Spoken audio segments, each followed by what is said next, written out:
వారు మీరు ఇవ్వాల్సిన ఆధారాలు ఇవ్వకుండా ఎందుకు అలా బ్లేటెంట్ స్టేట్మెంట్ ఇచ్చారు, తప్పు కదా అని మాత్రమే అంది. 3వ తారీఖు విచారణ వేసింది. మీరు ఎంబడే సత్యమేవ జయతే అని చెప్పి ఇంతలో పోస్టర్లు వేస్తే ఎవరి సత్యం? ఇప్పుడు మీ సత్యం గెలిచిందా, సుబ్రహ్మణ్య స్వామి గారి సత్యం గెలిచిందా, ప్రభుత్వ సత్యం గెలిచిందా? ఇన్ని సత్యాలు ఉంటాయా? మొదటిగా మీకు 99 టీవీ వీక్షకులకు అందరికీ నా హృదయపూర్వక నమస్కారాలు తెలియజేసుకుంటూ ఓం నమో వెంకటేశాయ.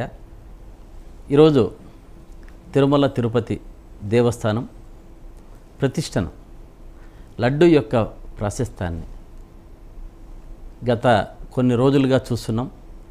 చంద్రబాబు నాయుడు గారు ప్రపంచవ్యాప్తంగా లడ్డూను, స్వామివారిని చాలా నీతంగా మాట్లాడుతూ, ఏదంటే ఆయన మాటలు వెజిటబుల్ ఫ్యాట్ అని ఆయన అనడం, యానిమల్ ఫ్యాట్ అని ఆయన అనడం, దాన్ని ప్రతి ఒక్కరూ వారి యొక్క తెలుగుదేశం పార్టీ శ్రేణులంతా కూడా ఒక్కొక్కరు ఒక్కొక్క రకంగా అనరాని మాటలు అంటూ దేశంలో హిందూ సంస్కృతి సాంప్రదాయాలను కాపాడేటువంటి అందరినీ కూడా హిందూ మనోభావాలను దెబ్బతీసి చాలా మనోవేదనకు గురి చేశారు అందరినీ.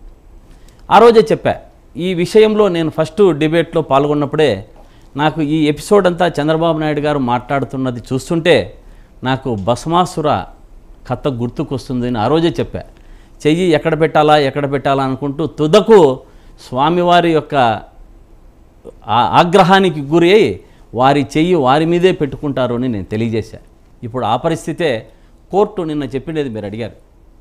కోర్టు ఏదైతే ప్రతి ఒక్కరు కూడా అంటే పార్టీ శ్రేణులు, మన హిందువులంతా ఏమైపోతున్నారంటే పార్టీలకు అతీతంగా కాకుండా పార్టీలకు అనుగుణంగా హిందుత్వాన్ని చీల్చి చెండాడుకుంటూ వెళ్ళిపోతున్నారు. అంటే మనకు పార్టీల మీద అభిమానం ఉండొచ్చు. ప్రతి ఒక్క పార్టీకి జగన్మోహన్ రెడ్డి పార్టీ అయినా, తెలుగుదేశం పార్టీ అయినా, జనసేన పార్టీ అయినా, కాంగ్రెస్ అయినా అభిమానం ఉండొచ్చు, వాళ్ళని అనుగుగా వెళ్ళిపోవచ్చు.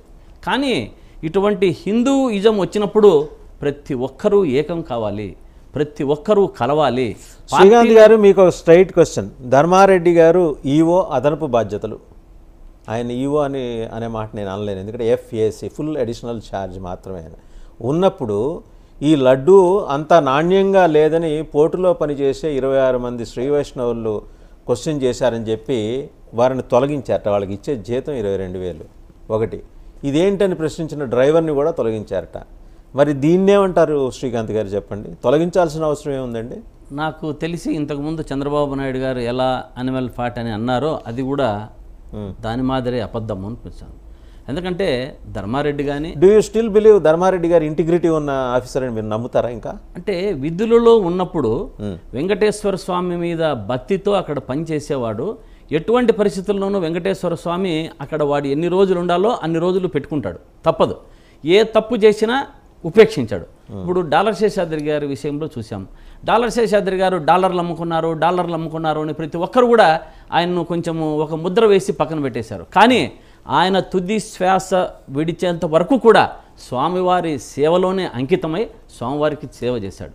ఇప్పుడు కూడా ఈ ధర్మారెడ్డి గారు కానీ ప్రతి ఒక్కరు కూడా అక్కడ ఉన్నటువంటి ఉద్యోగస్తులంతా కూడా వారి యొక్క భక్తి శ్రద్ధలతోనే స్వామివారిని సేవ చేసుకుంటూ ఉంటారు. ఈ సమాచారం కరెక్టా కాదా ఆ విషయం చెప్పండి. ఇదైతే సమాచారం నాకైతే తెలిసి తప్పు సమాచారం ఇది.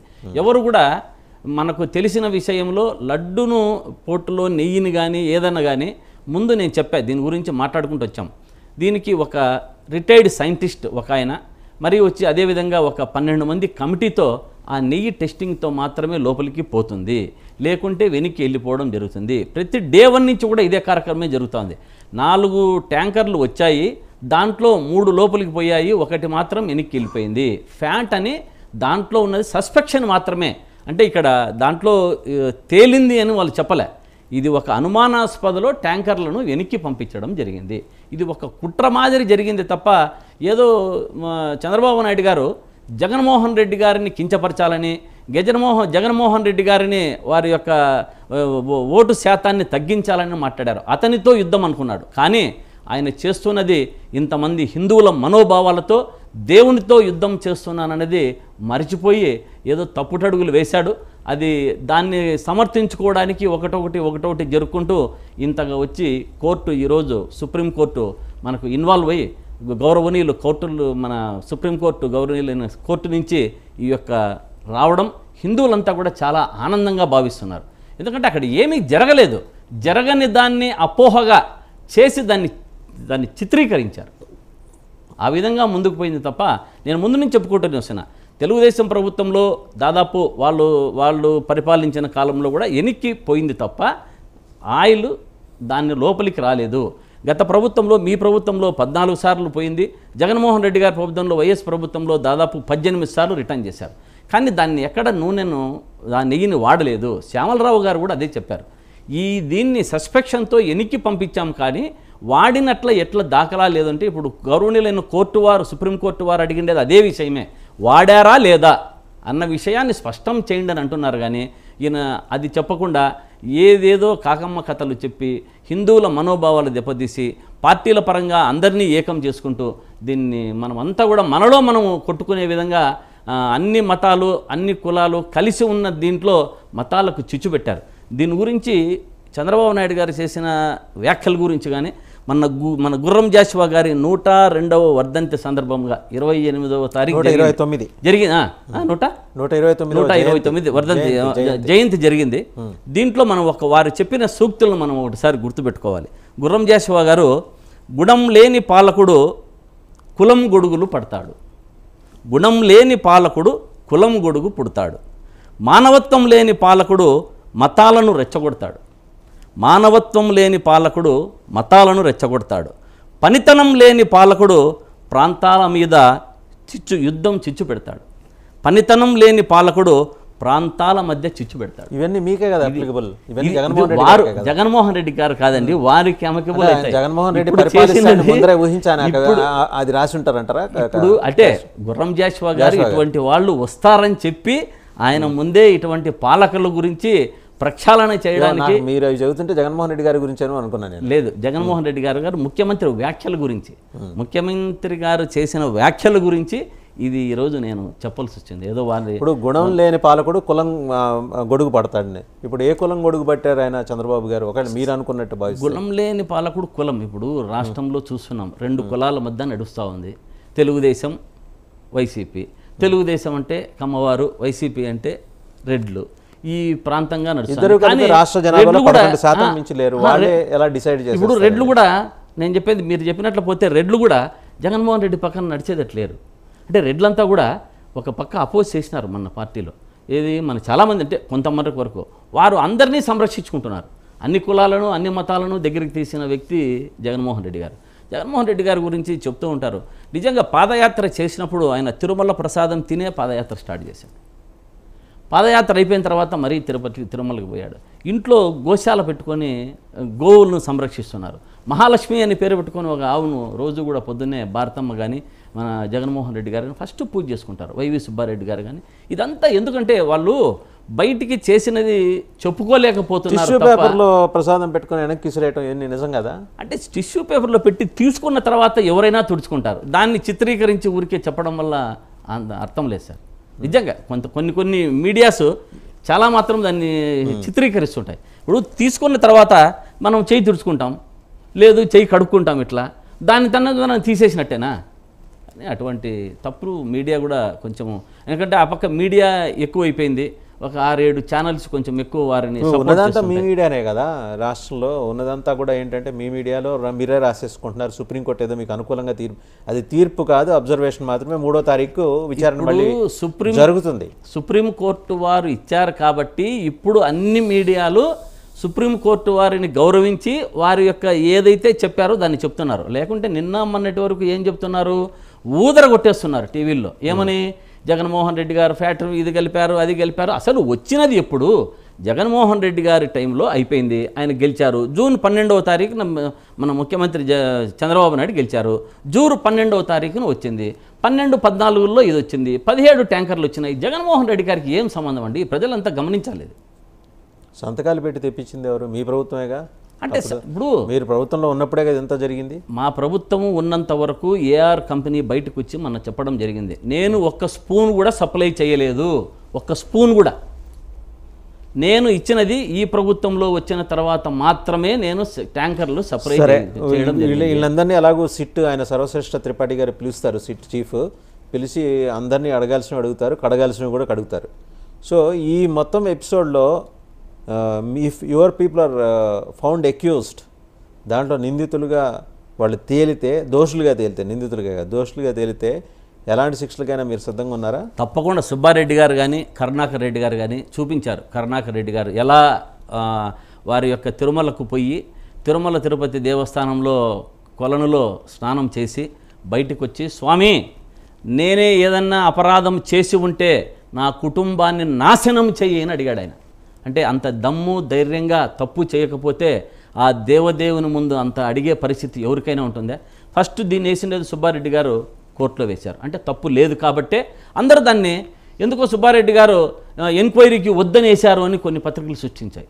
ఎక్కడ ఆయన ఎంక్వైరీ వేయమనే, సిట్ అయితే మాకు నమ్మకం లేదు, సిట్ మీద అంతా చంద్రబాబు నాయుడు గారి వారి యొక్క దీంట్లోనే ఉంటారు కాబట్టి అధికారులు దాన్ని సిట్టింగ్ జడ్జితో వేయమని అడిగారు. పరిపాలనలో సిట్లు అలా పనిచేసాయి కాబట్టి వీళ్ళు కూడా అలాగే పనిచేస్తారు. సరే, ఏ ప్రభుత్వంలో ఆ ప్రభుత్వం అధికారులు చెప్పిందే చేస్తారు, తప్పదు. దాని గురించి నేను ఏకీభవిస్తున్నా. ఎందుకంటే ఏ ప్రభుత్వంలో ఉన్నా, చంద్రబాబు నాయుడు గారు ఉన్నా, జగన్మోహన్ రెడ్డి గారు ఉన్నా, అక్కడ ఉన్నటువంటి అధికారులు ముఖ్యమంత్రి గారికి అనుగుణంగానే వ్యవహరిస్తారు. దాంట్లో తప్పదు. దాంట్లో మళ్ళీ మనం కొత్తగా ఏది లేదు అని చెప్పుకోవాల్సిన అవసరం లేదు. అది ఉన్నది ఉన్నట్టుగా ఫ్యాక్ట్ అట్లే జరుగుతుంది. ఆ విధంగానే సిట్టు మీద నమ్మకం లేదు అని చెప్పగలిగాం. చెప్తే ఇప్పుడు సుప్రీంకోర్టు ఇన్వాల్వ్ అయింది కాబట్టి, ఈ గౌరవనీయులైన కోర్టు అయింది కాబట్టి ఇప్పుడు సిట్టు కూడా ఒక స్టీమ్ లైన్లో నడుస్తుంది. ఏదన్నా ఉంటే మా ఉద్యోగాలు పోయే పరిస్థితి వస్తుంది, మేము కూడా దానికి అనుగుణంగానే ఏం రిపోర్ట్ ఉంటే అది ఇవ్వాలా అన్నది ఇప్పుడు వారు కరెక్ట్గా చేస్తారన్నది నా అభిప్రాయం. ఇప్పుడు కోర్టు చెప్పినా చెప్పకపోయినా సర్వశ్రేష్ఠ త్రిపాఠి అనే ఇంటిగ్రిటీ ఉన్న ఆఫీసర్ ఆయన పద్ధతి ప్రకారమే పోతారు. ఆయనేమి ప్రభుత్వం చెప్పింది కాబట్టి చేయాలనేది, ఎందుకంటే ఆయన పేరులోనే శ్రేష్ఠ ఉంది. ఆయన రీజనబుల్లీ గుడ్ ఆఫీసర్, ఆయన అంటే ఇంటిగ్రిటీ ఉన్న వ్యక్తి. సో మీరు ఆ సిట్టు విచారణ గురించి మీరు బెంగెట్టుకోకర్లా. ఒకవేళ తప్పు జరిగిందే అనుకోండి, తప్పు జరగటానికి ఆస్కారం ఇచ్చినప్పుడు ఇసుకించినందుకు కానీ ఈ ఇద్దరు మాజీ చైర్మన్లు, ఆ మాజీ ఈవో ఎఫ్ఏసి వితిన్ బ్రాకెట్స్ వీళ్ళు రెస్పాన్సిబుల్ అవుతారు కదా. తప్పకుండా. ఏదైనా సరే ఇప్పుడు గత ప్రభుత్వంలో తప్పు జరిగితే సుబ్బారెడ్డి గారు కానీ, ధర్మారెడ్డి గారు కానీ, కరుణాకర్ రెడ్డి గారు కానీ ఏ శిక్షకైనా రెడీగా ఉన్నారు. ఇప్పుడు వీరి ప్రభుత్వంలో అనుచిత వ్యాఖ్యలు మాట్లాడి దేవుణ్ణి ప్రపంచవ్యాప్తంగా మనకున్నటువంటి హిందువులలో కలియుగ వెంకటేశ్వర స్వామి అంటే ప్రతి ఒక్కరు హిందువులంతా కూడా వారిని కొలిచి ఆ యొక్క స్వామివారు దేవుని అనుగ్రహం పొందాలని అనుకుంటూ ఉంటారు. ఇటువంటి మనోభావాలను దెబ్బతీసి దీని గురించి ఇంకొక చిన్న విషయం మాట్లాడాలంటే నేను ఒక విషయం చెప్తాను. తిరుమల తిరుపతిలో లడ్డూల యొక్క ఖర్చు తగ్గిపోయింది. అంటే లడ్డూలు తీసుకునేవాడు తక్కువైపోయినాడు. Because of only Chandrababu Naidu గారు చేసిన ఏ ఆధారాలు లేకుండా చేసిన వ్యాఖ్యల వల్ల లడ్డూల యొక్క మీకు తెలుసా తగ్గినట్టు స్పష్టంగా 100% తెలుసు. ఎందుకంటే లడ్డు సేల్స్ లడ్డు సేల్స్ పడిపోయింది. ఇక్కడే కాదు, ఈ లడ్డూల సేల్సే కాదు, తిరుమల తిరుపతి యొక్క లడ్డే కాదు, రాష్ట్ర వ్యాప్తంగా ఉన్న దేవాలయాలంతా లడ్డూల యొక్క ప్రాముఖ్యత తగ్గిపోయింది, సేల్స్ తగ్గిపోయింది. ఎందుకంటే తిరుమల తిరుపతి దేవస్థానం వంటి పెద్ద గుళ్ళల్లోనే అనుచిత వ్యాఖ్యలు చేసి టెస్టుకు పంపించిండేది ఎన్నికకు పంపించకపోయినా ఒక ముఖ్యమంత్రి గారు ఒక బాధ్యతాయుతమైన పోస్ట్లో ఉండి ఈ మాట మాట్లాడారంటే మిగతా దేవాలయాల పరిస్థితి ఏమో ఒక్కసారి చూడండి. మిగతా దేవాలయ పరిస్థితి ఏముంది? ఇక్కడ టెస్టింగ్ ఉండి లోపలికి పోతేనే 350 రూపాయలకు 400 కొంటుంటేనే ఇదవుతా ఉంది. మిగతా దేవాలయాల్లో 200కు 300కు పోతా ఉందంటే అది అక్కడ డాల్డా వాడుతున్నారా లేకుంటే ఇంక ఏం వాడుతున్నారు? మనము దాన్ని తిని ఎందుకు ఆరోగ్యాలు చెడగొట్టాలని రాష్ట్ర వ్యాప్తంగా ఉన్న దేవాలయాలంతా లడ్డు యొక్క ప్రాశస్త్యం తగ్గిపోయి గణనీయంగా దానికి పడిపోవడం జరిగింది. ఇటువంటి దీనికి బాధ్యత ఎవరు వహించాలి? ముఖ్యమంత్రి చంద్రబాబు నాయుడు గారు దీనికి బాధ్యత వహించాలి. కోర్టు వారు, గౌరవనీయులైన కోర్టు వారు 3వ తారీఖు వారు ఇచ్చిన తీర్పును బట్టి ప్రజలకు వారు ఎలా విధంగా రియాక్ట్ అవుతారో, లేకుంటే వారు నేను చేసిన తప్పుకు చూసుకొని పవన్ కళ్యాణ్ గారు కానీ చంద్రబాబు నాయుడు గారు కానీ రాజీనామా చేస్తారో చూడాలి. రాజీనామా చేయాలనేది మీ డిమాండా? రాజీనామా అంటే నేను చేయలేక ప్రజల యొక్క ఇన్ని కోట్ల ప్రజలను మనోభావాలను దెబ్బలు తీసి ఇప్పుడు వారికి మీరు రాజకీయం చేశారా, వాళ్ళు రాజకీయం చేశారా? రాజకీయం వాళ్ళేగా చేసింది, చంద్రబాబు నాయుడు గారే కదా రాజకీయం చేసింది. పోనీ ఆయన రాజకీయం చేశారు, మీరు శుద్ధపూసలను నిరూపించుకోండి, డిక్లరేషన్ ఇచ్చి వెళ్ళొచ్చు కదా కొండకి. అవును, సిద్ధపురుషులు అంటే ఇప్పుడు కొండకి రానిచ్చకపోతా ఉంటేనే కొండకి ఇప్పుడు రానివ్వరని ఆయన వస్తే ఎస్కాట్ కూడా ఇస్తామన్నారు కదా గవర్నమెంట్. మననే చంద్రబాబు నాయుడు గారు ఒక చిన్న టీవీలో ఇంటర్వ్యూలో చెప్పారు, నేను అసలు ఎవరికి నోటీసులు ఇవ్వలేదు, ఆయనకు నోటీసులు ఇవ్వలేదు, ఆయన ఎందుకు రాలేదు అని అడుగుతున్నారు. నోటీసులు ఇంటికి పంపించి తిరుమలలో 30 యాక్ట్ కింద ఎవరు గుంపులుగా ఉండకూడదు, వస్తే ఇక్కడ భద్రతను పెంచలేని పరిస్థితుల్లో ఉన్నాము. ప్రధాన న్యాయమూర్తి తిరుమల దర్శనానికి వస్తున్న క్రమంలో అది ఆ నోటీసులు ఇచ్చామని ఎస్పీ గారు చెప్పారు. ఏది సెక్షన్ 30 అనేది ఇంప్లిమెంట్ చేశాము. ప్రధాన న్యాయమూర్తి వచ్చినప్పుడు మరి ప్రధానమంత్రి రాష్ట్రపతికి ఏ రకమైన గౌరవము ప్రోటోకాల్ ఉంటుందో వారికి కూడా అలాగే ఉంటుంది. అండ్ ఇంకోటి మీరు గమనించుంటారు, చంద్రచూడ్ గారు చీఫ్ జస్టిస్ ఆఫ్ ఇండియా వారు వచ్చినప్పుడు వారు ఎంబడి వచ్చిన స్టాఫ్లో హైందవేతరుల చేత డిక్లరేషన్ మీద సంతకం పెట్టించారు ఆయన. అలా అది చేస్తుంటే మీ ప్రతిష్ట మరింత పెరిగేది కదా. అది చేయడానికి మిమ్మల్ని వెనక్కి లాగిన కారణం ఏంటి? ఇప్పుడు తిరుమల తిరుపతి దేవస్థానానికి పోతున్నది జగన్మోహన్ రెడ్డి గారు ఫస్ట్ టైం కాదు. ఆయన ఎన్నిసార్లు ప్రధానమంత్రులు వెనకబడి, ముఖ్యమంత్రులు వెనకబడి పెద్ద పెద్ద వారిని రిసీవ్ చేసుకునేటప్పుడు వారితో పాటే ఉండి మనం క్లిప్పింగ్స్లో కూడా చాలా చూసాం. ప్రధానమంత్రి గారే ఆయన కోసం కొంచెం వెయిట్ చేసి 2 నిమిషాలు ఇట్లా చూడకపోతే జగన్మోహన్ రెడ్డి గారు ఎక్కడున్నారు అని పిలిచుకెళ్ళాడు. ఇటువంటి పరిస్థితుల్లో మరీ మాటిమాటికి డిక్లరేషన్ అదొకటి అయిపోయిన తర్వాత ఎవరైనా సరే దేవస్థానం యొక్క రూల్స్ రెగ్యులేషన్స్ పాటించవలసి ఉండాల్సిండేది. 136 and 137 టీటీడీ నిబంధనలు ఇవన్నీ.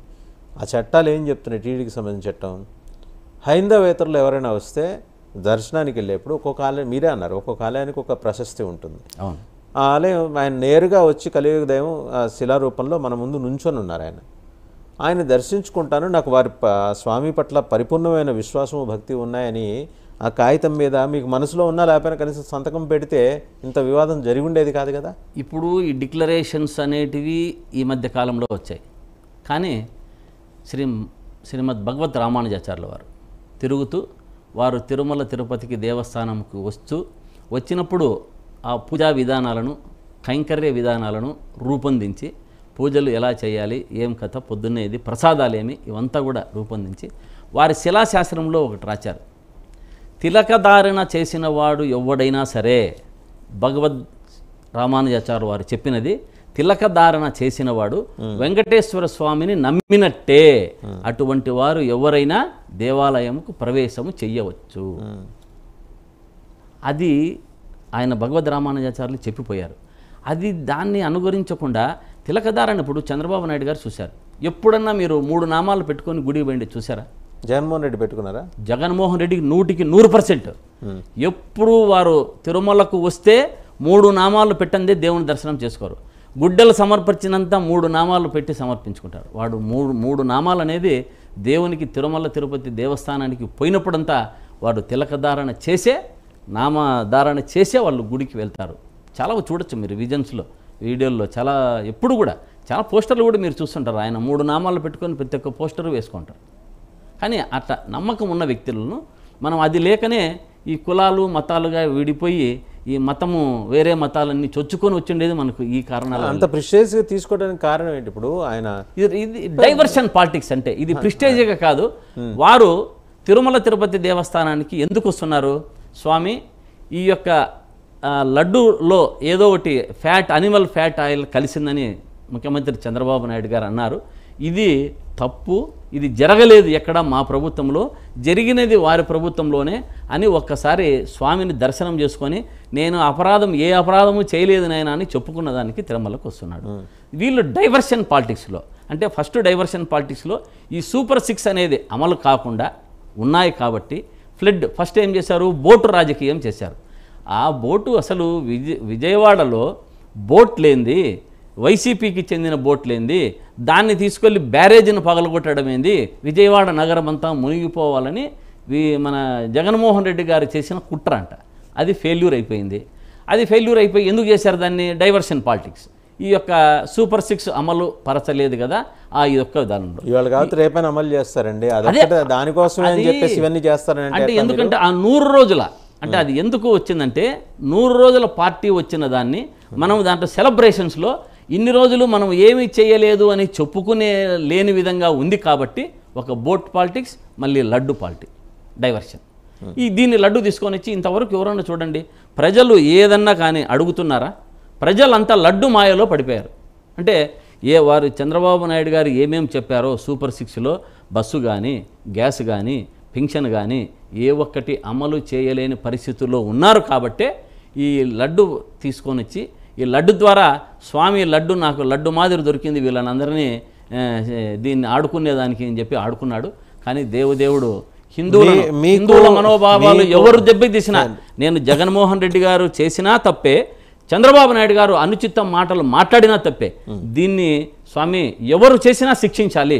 హిందూయిజం బాగుండాలి, హిందువులంతా ఐక్యంగా ఉండాలి, పార్టీలకు అతీతంగా హిందుత్వం వచ్చేటప్పుడు మనం అందరము కలవాలి అన్నది నా ఆకాంక్ష.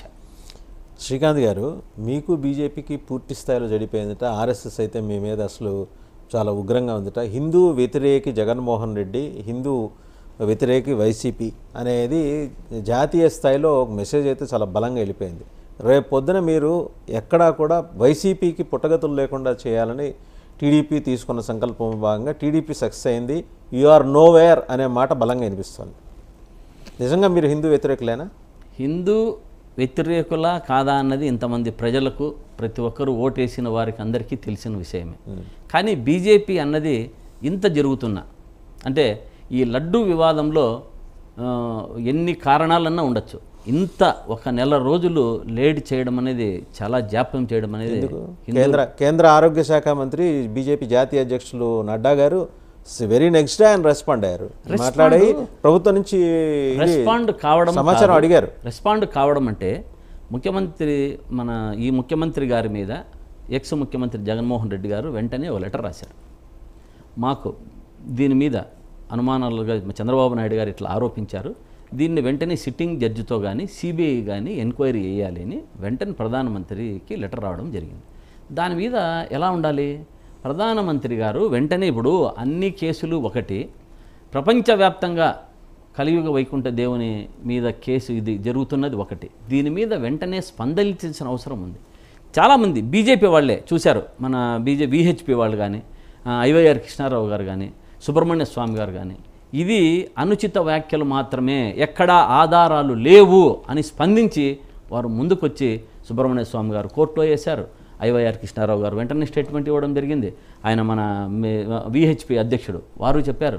మరి ఎల్వి సుబ్రహ్మణ్యం గారు కూడా అక్కడే ఈవోగా చేశారు. ఆయన భిన్నమైన వాదన తెర మీదకి తీసుకొచ్చారు. ఎల్వి సుబ్రహ్మణ్యం గారు లాస్ట్లో ప్రభుత్వానికి వారికి ఉన్న విభేదాల మధ్య వారు అలా మాట్లాడడం, కానీ కాకపోతే అది మాట్లాడే అంశము కాదు. ప్రతి ఒక్క హిందూ కూడా ఆలోచించాలన్న, ప్రతి ఒక్క హిందూ కూడా దీని గురించి ఆలోచించాలి. అరే జరిగిందా, ఎక్కడ జరిగింది, చంద్రబాబు నాయుడు గారు ఏం ఆరోపణ చేశారు, జగన్ గారు ఏం చేస్తున్నారు, ఇది వాస్తవమా కాదా గమనించి ఏది తప్పు అయితే మన ఆలోచన విధానానికి మేధావులు కూడా పార్టీల పరంగా విడిపోతున్నారు.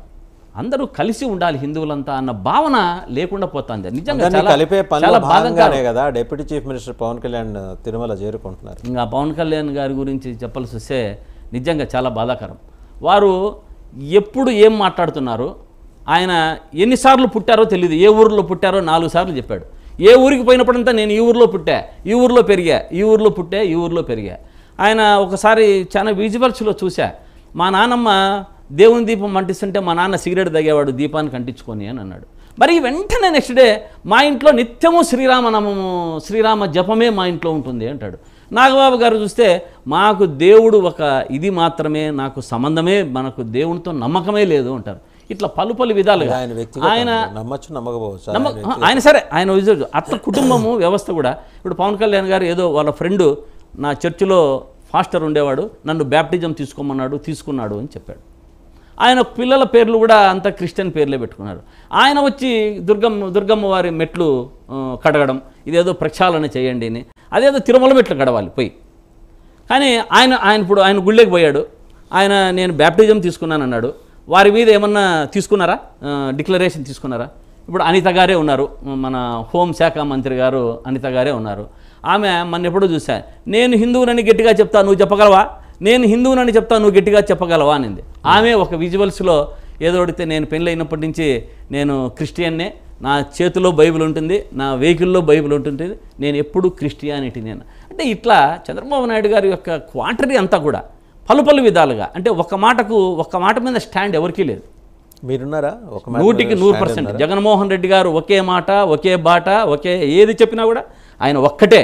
ఆ విధానంలోనే పార్టీ నాయకులు నడుస్తారు, పార్టీ నడుస్తుంది, పార్టీ శ్రేణులు కూడా అలాగే నడుస్తాయి.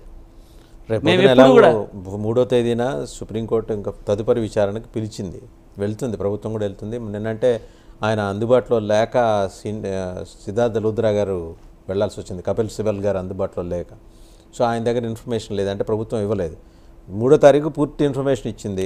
దాంట్లో మీ వ్యవహారం, మీ అడ్డగోలుతనం అంతా బయటపడింది అనుకోండి, అప్పుడు సుప్రీంకోర్టు చెప్తే ఒప్పుకుంటారా మీరు? తప్పకుండా. సుప్రీంకోర్టు మనకు అత్యున్నత న్యాయస్థానం ఇంకా దేశంలో ఉన్నదే సుప్రీంకోర్టు. సుప్రీంకోర్టు వారి పూర్వాపరాలు విచారించి ఎవరు శిక్ష అనుభవించింటే తప్పనిసరి దేవుడు అనుగ్రహంతో ఎవరు శిక్ష అనుభవించింటే వాళ్ళ శిక్ష తప్పకుండా అనుభవిస్తారు. సుప్రీంకోర్టుని తప్పకుండా గౌరవిస్తాం, ఎటువంటి నిర్ణయం తీసుకున్నా సరే ఈ పూర్వాపరాలు విచారించి. ఇంకొకటి, ఈ తిరుమల తిరుపతి దేవస్థానం మీద ఇంకొక లాస్ట్ అందరికీ కూడా ఒకటి చెప్పాలి. ఈ శ్రీవారి ఆలయం, మనకు ఆలయంలో అన్ని దేవాలయాల నుంచి ఈ నెయ్యి మీద ఇంత వచ్చేటప్పటికి ఎక్కడా కూడా, ఇప్పుడు మంత్రాలయం చూడండి, మంత్రాలయం మఠంకి వెళ్తే గోసంపద దాదాపు 100-500 మంది గోవులను స్వామి సంరక్షిస్తూ ఆ గోవు నుంచి వచ్చేటువంటి నెయ్యిని, పాల ఉత్పత్తులు మాత్రమే నిత్య కైంకర్యాలకు మంత్రాలయంకు స్వామికి ఉపయోగిస్తారు. ఇలాగే ఎవరు వచ్చినా, ఇప్పుడు ఉన్నట్టు ప్రభుత్వమైనా మరి నెక్స్ట్ వచ్చినా, దీన్ని ప్రభుత్వం సుప్రీంకోర్టు కూడా దీని మీద ఒక డెసిషన్ తీసుకొని దీనికి స్వామివారి నిత్య కైంకర్యాలకు ఒక గో సంపదను తయారు చేయాలి, గోవులను సంరక్షించాలి. ఈ గోవుల ద్వారా వచ్చిన పాలను, ఆవును, వెన్న, నెయ్యిని మాత్రమే ఆ ఆలయ దీనికి కైంకర్యాలకు వాడాలి అన్నది ఒక నిజంగా హిందువులందరూ కూడా దీని మీద ప్రతిఘటించాలి. మనం అంతా కూడా కావాలంటే ఈ రోజు నుంచి ఒక్కొక్క మనిషి ఒక్కొక్క గోవును తిరుమలకి ఇస్తాం. నేనే రేపు పొద్దున్నే కావాలంటే 10 గోవులను తిరుమలకి సమర్పించే ఏర్పాటు చేస్తా. అట్లా రాష్ట్రంలో ఉన్నటువంటి హిందూ బంధువులంతా కూడా ఈ దేవాలయాలకు గోవులను మనము ఇచ్చి ఆ గో సంపదను పెంచి ఆనాటి మన దేశీ ఆవుల ద్వారానే మనకు దేవాలయానికి నిత్య కైంకర్యాలు ఇవ్వాల్సిందిగా మీ ద్వారా కోరుకుంటున్నా. Thank you very much. So మొత్తానికి ఏంటంటే సుప్రీంకోర్టు ఎటువంటి డైరెక్షన్ ఇచ్చినా సరే దానికి కట్టుబడి ఉంటాం. ఒకవేళ వైసీపీ హయాంలో జరిగిన ఈ కల్తీ వ్యవహారం నిజమని తేలి అందులో మాజీ చైర్మన్లు, ఈవో దోషులని తేలితే సుప్రీంకోర్టు అమలు చేసే శిక్ష లేకపోతే ఆ డైరెక్షన్ మేరకు రాష్ట్ర ప్రభుత్వం తీసుకునే చర్యలకు కట్టుబడి ఉంటామని